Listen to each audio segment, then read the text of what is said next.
Okay. Hi, Anna and everyone. I'm going to read this article now by John Cote, and I've chosen British accent to work on this week and that week and this month. So here it is.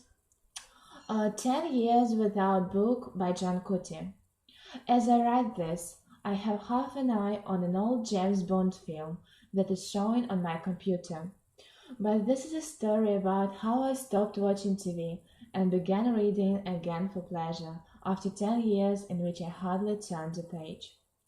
I suppose I was an avid reader of literature between the ages of 9 and 14. I had enough time to be White Fang, Robinson Crusoe, and Bilbo Baggins, and Jeeves. Of course, there was room in the schoolboy's imagination for some real historical figures.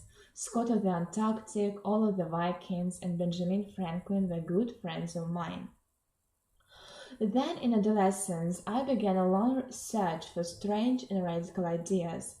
I wanted to challenge my elders and betters and stir up my peers with amazing points of view. Of course, the only place to look was in books. I hunted out the longest titles and the authors with the funniest names. I scoured the library for completely unread books. Then I found one which became my Bible for the whole of 1982. It had a little composed of 11 long words and an author whose name I didn't know how to pronounce. It was really thick and looked dead serious. Even better, it put forward a whole world view that would take days to explain.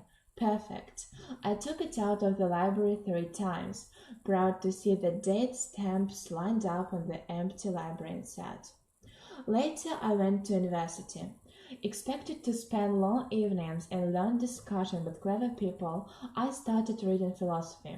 For some reason, I never found the deep thinking intellectuals I hoped to meet.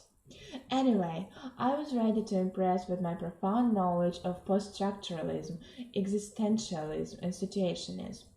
These things are usually explained in rather short books, but they take a long time to get through. They were the end of my youthful reading. Working life was hard to get oh, no, sorry. Working life was hard to get used to after so much theory. It was the end of books for me. There didn't seem to be much in books that would actually get things done. To do things, you had to answer the telephone and work on your computer. And work a computer. You had to travel around and speak to people who were not at all interested in philosophy.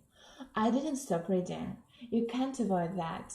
I read all day, but no books came my way, only manuals and pamphlets and contracts and documents. Maybe most people satisfied their need for stories and ideas with TV, and to tell the truth, it was all I needed for 10 years.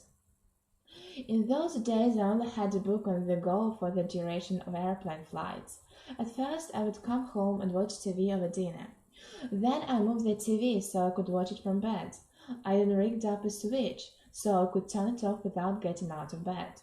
Then, one fateful day, my TV broke and my landlady took it away. My new TV is an extra circuit board inside my computer. It's on a desk in front of a working chair, and I can't see it from the bed. I still use it for the weather forecast, and it's nice to have it on while I'm typing this. But what to do that thing at night? Well, have another go with books. Okay, now I just like books. I have a pile of nice ones by my bed, and I'm reading about six simultaneously. I don't want to be any of the characters. I don't care if 1,000 people have already read them. I don't have to search through libraries. There are books everywhere, and all of them have something to read in them. I have the strange feeling that they have been there all along, waiting for me to pick them up. Oh gosh.